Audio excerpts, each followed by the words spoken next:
Now, on this video right here, we're gonna be going on why did they destroy the Black Panthers? Why they do that for? You know what I'm saying? Why did they feel as if the Black Panthers was such a threat?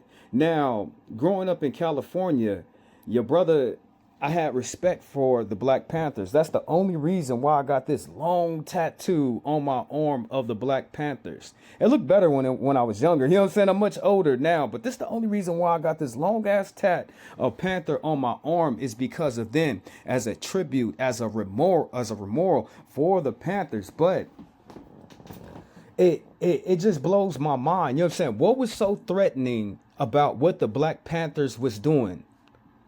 We gonna listen about it.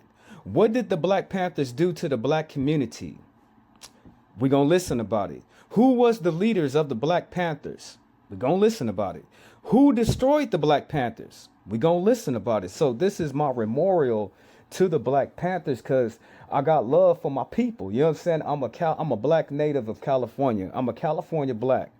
Straight up all day long. You know what I'm saying? So I grew up around that area like that. I got love for my people. I got much respect for the Black Panthers. So we're going to go over once more again. Who abolished the Black Panthers? Why was they such an outcast and a threat to the United States of America? Who were they? What were their mission objectives and their agendas for black people? We're going to get into it tonight. Now, once more again, I got to talk to my brothers and my sisters out there.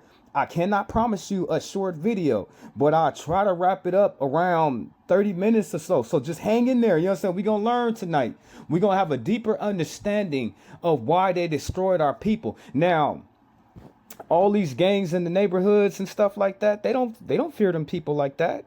The Crips, they don't fear the Crips. The Bloods, they don't fear the Bloods. You know what I'm saying? They don't fear no other black gangs. But why is it that they feared the Black Panthers? So tonight is my memorial, is my tribute to the Black Panthers. Okay, let's go. The Black Panthers. Where did you come from? Well, I was born in Louisiana, in the South, in Monroe, Louisiana. And I came, my family came to Oakland when I was about 1.5. So I've been here about, 34 years. I'm 35 now. I'm an old man. But I went to about every school in Oakland. We moved a lot. What was it like in your school? We were being taught mostly about white people. We didn't have any books of our own, so it wasn't. We didn't feel that. I just wanted to add that, you know, some of our best people are outsiders that actually came to California. Do you know that? You know what I'm saying? Some of the best people out of California, you know what I'm saying, they came to California. They're not even native of California. Look at Tupac. He wasn't born in Oakland. You know what I'm saying? He come from back east, you know what I'm saying? But still, the mindset, the motivating, the love, the honor was already in California. It shaped the minds, you know what I'm saying? It's a little bit different from where I'm at now to how people act to back home in California. Is completely different. You know what I'm saying? It is completely different. But some of the greatest minds to come out of California was imported into California. So all my other brothers and sisters that live in other states, y'all should think about that. Some of y'all greatest people come from outside of your city and they moved into your city. That the school was teaching us anything about ourselves. So it was a great problem in school for me and for the teachers. And that's why as I grew older, I always felt that as I grew older and learned about our true history, that Africa, before its conquest, was a beautiful cultured country. And we had great universities in Timbuktu. And I started to look at myself and get a new interest in education. And so that's one of the reasons that I'm so proud of your school.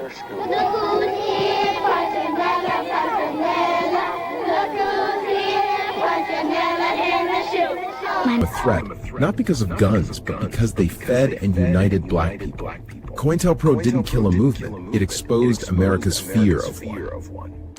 They called them a threat, not because of guns, but because they fed and united black people. A period of 68, 69, the federal government had declared all-out war on the party. And they were breaking into the headquarters across the chapters, breaking into chapter headquarters across the country, and filming weapons and saying that, look, they have guns. It was never mentioned that the guns were legal weapons. They were doing everything to make the community afraid of the party. And of course, you can't organize when people are afraid of you. So I was inclined to try to develop more local politics, to run local members for various offices, and develop our 10-point R.I.P. Huey P. Newton program, which was a housing, food, and health program. During the period of 68, 69, building their own medical center. Well, first of all, the Black Panther Party, attuned to the needs of black people and other oppressed people, is open a free medical center for the same purpose we open a free breakfast program. It's to let the people know that we are concerned with their basic needs and desires, and also to educate the people to the fundamentals of socialism, and also to heighten the contradictions within the. Now, this is why they was so much of a threat. Now, you could say, oh, Jehoshaphat, you bastardizing the Crips and you bastardizing the blood. No, I am not. You know what I'm saying? No, I am not. By no means. But when the last time you seen the Crips or the Bloods feeding the neighborhood, feeding the kids, protecting the kids, watching over the old people, cruising around the neighborhood and actually protecting the people? When have you seen that? You know what you see out in the damn streets. You see a damn war zone, and you see animalistic behavior with people, like they want to walk around like savages. So you can never, under no circumstances, compare the Black Panther Party to any modern gang that black folk that we have. Name one. You can't, because last time I checked, the gang life is all about guns, drugs, sex, violence, and murder. What else do you see in that? They wasn't trying to hook up no damn hospitals. They wasn't trying to open up no damn schools. But am I bashing? No, I'm not bashing anybody. I just want you to know that there is a difference. Good and evil, family. Good and evil. This capitalistic system. When I mean heightened contradictions, all I'm saying is that is let the people be aware of the fact that the Black Panther Party, an organization which only been existing since 1966, is taking care of people, helping them as far as health care is concerned, and the federal government with all its wealth and resources not doing anything on a major scale. You know, we in the Black Panther. So when you can't count on your government, you could turn to the Black Panthers for food. You could turn to the Black Panthers for clothes. You could turn to the Black Panthers for protection. You could turn to the Black Panthers for anything that you needed. You know what I'm saying? Anything, any type of help. There was a group that was formed to help our people. So it'd be like the local gangs mixed with the church mixed with the gangs. That's what it was. Panther Party believe that there is violence in this system. When I say violence, I'm not talking about the overt violence usually associated with the club, the knife, or the gun. I'm talking about the violence perpetuated. Me at all. It makes me think, though, that black people need to wake up, clean up, and stand up. Because as long as we are keeping our minds focused on voting for another coon, voting for another devil to put somebody in office to do for us what we should and will be doing for ourselves eventually, then we're going to always be in this condition of having to beg at the feet of white people. Now, the mindset that you just heard, and this is I would figure this is more recently. This is more like a 1980 Panther. That's what he looked like. He don't look like a 1960 Panther at all. But reminiscence of our greatest leaders that have ever came in the black community, doesn't it sound like the Muslim movement? Don't it sound like Louis Farrakhan of what he's saying? Why ask them people to do for us when we can do for ourselves? Don't it sound like that? This is what they was about. It is true. We have absolutely no control over our own education system. Do you think that more control of the black community over the school structure that their kids are involved in would produce a different result? Or? We need a thorough knowledge of ourselves. We need to learn who we are as a great and mighty people. As long as we are dependent upon our enemies to teach us how to be that great king or that great queen or that great black god or great black goddess, then we look like fools today. We really look like strong coons, continuing to beg our slave master to teach us a thorough knowledge of ourselves, when this no-good Peckerwood has clearly shown us he doesn't love us, he has no care of us, no remorse for us, no respect for us. So we need to create our own educational system. I got to stop it real quick, but I got to remind you, it was written in prophecy that it will be a perpetual hatred towards the true children of Israel. It will be a perpetual hatred, always burning, longing to destroy, to devour, to consume. We need to create our own school and school system and curriculum. We can no longer, in 2011, look for this cracker to teach us on how to build and do for ourselves. My bad. I thought he came out the 80s. He didn't come out the 80s. He came out of 2G. That is not freedom. That is basically religion. That is what religion has led us to. So if the black man is God, and the black woman is the earth, then how is it that we have become so docile, so weak, so minstreled and watermeloned out, that we have to still run around here and legislate, fight and vote and march and sing and dance just to have African history? She passes almost unnoticed by Cubans. Her name is Assata Shakur. In the United States, she is known by the police and FBI as Joanne Chesimard, one of the nation's most wanted fugitives. Wanted for what police describe as the cold-blooded execution of a New Jersey state trooper back in the 70s. She denies it and says of the state cops, "They want to just kill me. They want to see me dead." Chesimard was convicted in the killing of Trooper Werner Foster and the wounding of another trooper in a furious shootout on the New Jersey Turnpike in East Brunswick. That's where Chesimard was wounded, and one of two men in the car with her was killed. The other later captured. Police say that after Trooper Forrester was shot down, his own gun was ripped from his holster, and 2 bullets were fired into his brain. After her capture in that deadly shootout, she was sentenced to life in prison. In 1979, with the help of 3 armed men, she broke out of the women's prison in Clinton, New Jersey. She made her break this afternoon from the prison in Clinton, New Jersey, and lawmen once called her the soul of the Black Liberation Army. Chesimard went underground and then surfaced in the 1980s in Cuba under Fidel Castro's protection. Now, at 50 and a grandmother, she agreed to talk with me in Havana. Chesimard, or Assata Shakur, insisted she had killed no one and was railroaded by an all-white jury and by what she called racist New Jersey state troopers. Did you shoot Werner Foster? No, I did not. I was shot with my arms in the air, then shot again in the back, and then left on the ground to die. That is absolutely false. Our investigation shows that... They called them a threat, not because of guns, but because they fed and united black people. COINTELPRO didn't kill a movement. It exposed America's fear of one. They called them a threat. The Black Panther Party rose from concern about the increase of police violence against black citizens in Oakland, California.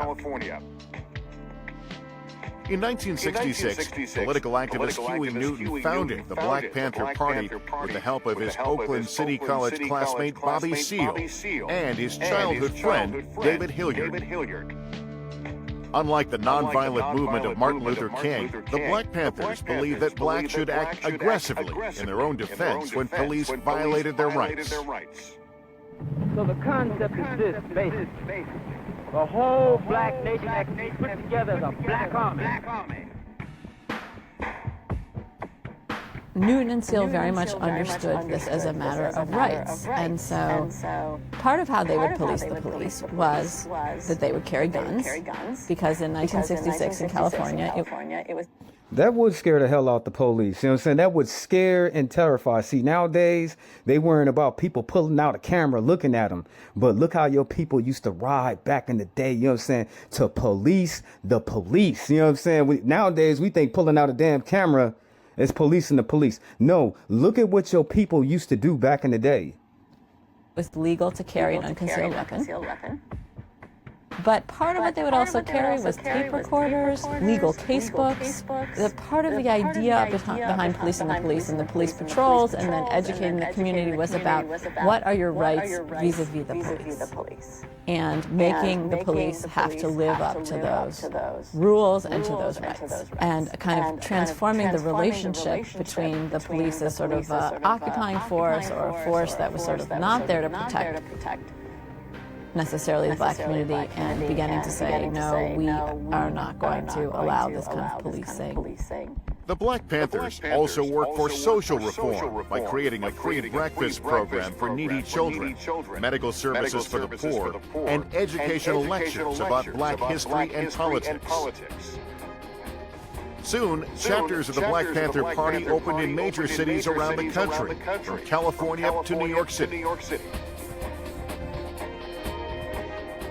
To many, especially in the African-American community, the Panthers were heroes.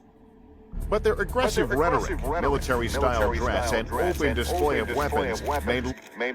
Look at that. They way before my time, but they still my heroes. You know what I'm saying? Look at that. You know what I'm saying? This is how much I'm a California native. I knew about him, you know what I'm saying? Growing up as a child, you know what I'm saying? It gave me strength. It gave me power. It gave me a sense of belonging. It gave me community pride in my brothers and my sisters out in the world. They way before my time, you know what I'm saying? They 20 years removed from me, you know what I'm saying? And I still had respect. I still had honor for these brothers out in the street. Still to this day, family. Still to this day, family. All these groceries, way over 6,000 bags of groceries, being given away free. Tomorrow night, the Black Panther Party has organized the whole conference, and tomorrow night at the Oakland Auditorium, that's Wednesday, tomorrow night at 6 p.m., we expect way over 6,000 people to come down and get their free bags of groceries, and also to register to vote.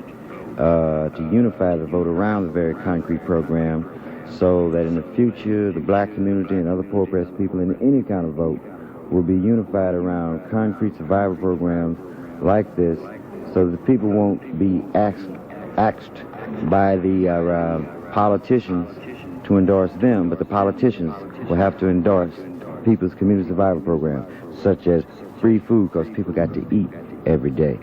This is a new approach for the Black Panther Party, isn't it? It's not per se a new approach. It's some new kind of work. It's all. So our people came to the point to where they was tired of seeing all them drugs in the community. When the FBI first started putting drugs in our community, the Black Panthers got that stuff out. You know what I'm saying? They got it out. They was tired of seeing the police beat down our people in the street. They was tired of seeing our little brothers and our little sisters go hungry, go to school all day, and ain't even got no damn food. They got tired of seeing our senior citizens, our grandmothers and our grandfathers can't even make it to the damn hospital. This is what this movement was formed for. Black preservation. Can any gang nowadays say anything like that? Can any gang nowadays hold a mantle in comparisons to the Black Panther Party? Related to our original vision, though, of the Black Panther Party over 6 years ago. See, when the Black Panther Party organizing this kind of operation really shows that we're implementing the original vision of the Black Panther Party.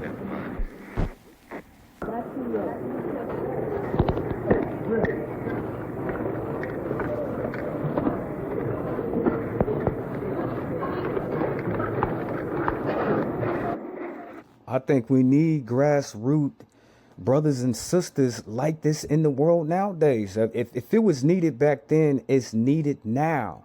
Black people have to see this. We have to see this. But when we do see it, we sit up there and we be so judgmental. We really do. You know what I'm saying? We really do. We see our Hebrew brothers marching in the street to show you a force of pride, to show you a force of honor, to let you know that we are soldiers. You know what I'm saying? We are soldiers and we will protect our people.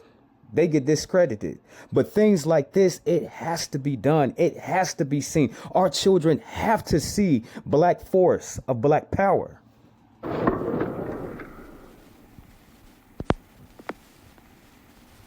Okay, they cut the mic. Let's jump to the next one. I can't really hear what they're saying.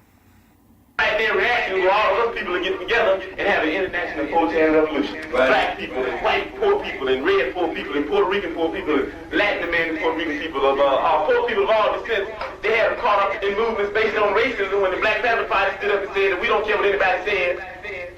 We don't think you fight fire with fire fists, we think you fight fire with water fists. We're going to fight racism, not with racism, but we're going to fight with solidarity.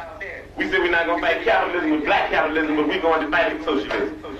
We stood up and said we're not going to fight reactionary pigs and reactionary state attorneys like this and reactionary state attorneys like that. This is why don't no black man want to stand up and speak for the black community. You know me, I'm different. I'm going to stand up all day long. You know what I'm saying? I'm going to tell you, you know what I'm saying? I'm going to tell you what it is and what it ain't.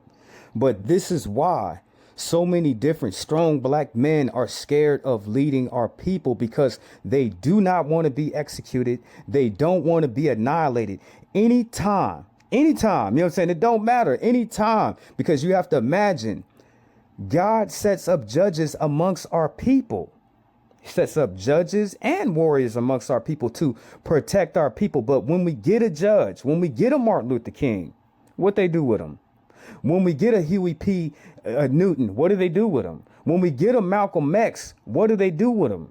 When we get a Fred Hampton, what do they do to him? This is why my brothers, they fear, they got leadership. They got strong leadership inside of them, and they have the voice and the ear of the people. It's just the fact that they don't want to be annihilated.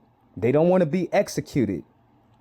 They don't, family. They really don't. They want to live the duration of their life. And I can't be mad at them for that. I cannot. But then you got me and your other brothers. We're not running from anybody. You know what I'm saying? We're not scared of anything. We're scared of God. It's a difference. You know what I'm saying? I fear God. I cannot fear man, because man can only kill me one time. They can't kill me and then throw my body in hell and I have to rot in hell for all eternity. But this is what scares a black man on stepping in the judgment role that God called him for.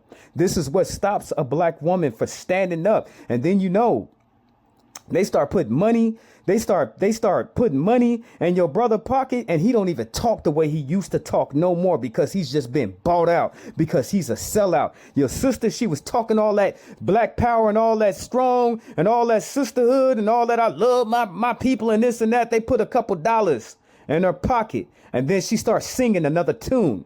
Some of us, you can't buy us out, and we'll never betray our people. You can't buy me out. Why they can't buy you out for, Jehoshaphat? Because I believe in God. I put God first, then I put my people, and then I put my country. So you cannot buy me out. You can't say, oh, Jehoshaphat, we'll give you a Lamborghini. I don't want it. Jehoshaphat, we'll give you a mansion. I don't want it if that means that all of my people got to starve. Oh, Jehoshaphat, we'll give you $10 million. You can keep it if that means that my people have to starve and be desecrated in America. Hand with any other reactions on our part. We're going to fight their reaction where all of us people are getting together and have an international proletarian revolution. Right on. And that's saying all power to the people. That's saying that no matter what color you are, there's only two classes. And that's saying there's a class over here and there's a class over there. We got power. And the reason that this class over here has never did anything to get this class off his back, because this is lower, this is upper. This is the oppressed, this is the oppressor, this is the exploited, this is the exploited. That paper taught everyday people how to spot propaganda, how to organize, how to fight back, with receipts. Y'all know I had to put a strong sister up in there. Hallelujah. You know I had to put a strong sister up in here with me. The Black Panther newspaper dropped in 1967, and it wasn't just some political rant sheet. It was a lifeline written by Black people for Black people, breaking down housing injustice, police violence, global liberation struggles, all of it. And this was years before social media, of course. If you wanted the truth and not the government's version of it, you had to find that paper. And people did. It reached 100,000 readers per week. That's not hype, that is impact. They weren't writing for approval, they were writing to wake people up. You know what my sister just taught me right now? She just taught me that the government will never tell the truth to us. They will never be truthful to us. So if you want the truth, you're going to have to go to your people. Say it to you again. You know what I'm saying? If you want the truth, you're going to have to go through your people. Issue came with real names, real faces, real grief, but also power. The art, brutal, unflinching. Cops drawn as pigs, Black mothers mourning their sons. It wasn't about shock, it was about truth. A truth so raw that the FBI labeled the paper as a national threat. Not the guns, not the marches, the paper. Because this wasn't just print, it was proof. You want to know what political education looked like before hashtags and think pieces? It was the Black Panther. Panthers had to read it weekly, no exceptions. It broke down capitalism, food insecurity, medical apartheid, international solidarity. Now, let me stop it right here. Now, the brothers who joined the Black Panthers, they were part of everybody. You had Black Muslims in the Black Panthers. You had Reformed Crips in the Black Panthers. You had Reformed Bloods in the Black Panthers. You had Christians, Black Christians in the Black Panthers. So the Black Panther Party took a part of all our community. It was made up of all our people. I don't care what your religious belief is. You still my brother. Don't really care what your spirituality is. You are still my sister. So it has to come to a point to where we put all of our bias to the side and we work right there in the middle. Let's go back again. The Black Panther Party made up of all the Black community.